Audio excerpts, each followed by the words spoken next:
Junaid Khan, guys, I'm sure you must know کہ GTP کسے بولتے ہیں. If you don't know, یہ وہ ٹوٹل ویلیو ہے پاکستان کے پروڈکٹس کی اینڈ سروسز کی جس سے ہماری اکانومی بنتی ہے.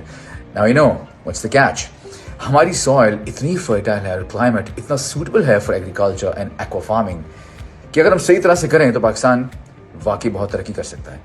And now the good news. Maryam Nawaz government نے 64 ارب کے کسان پیکیجز انٹروڈیوس کیے ہیں.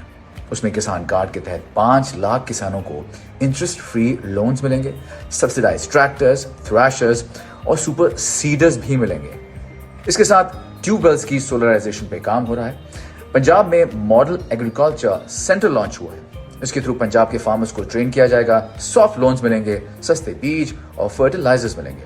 ساتھ ہی نوجوان فارمرز کے لیے ایگریکلچر انٹرنشپس آفر ہوں گی اور لیٹسٹ فارمنگ ٹیکنالوجی سے انہیں ایکوپ کیا جائے گا. اسی طرح ایکوا کلچر یعنی فش فارمنگ کو بہت ترجیح دی گئی ہے.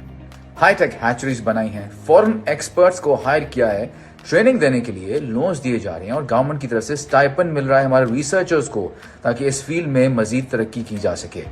شرم فارمنگ کے لیے پارکس بن رہے ہیں کیونکہ اس کی ایکسپورٹ کی بہت ڈیمانڈ ہے. مطلب اگر یہ سب اسی طرح کنٹینیو رہا تو ہماری نیشن اپنے پیروں پہ کھڑی ہو سکتی ہے. The credit goes to the CM Punjab administration.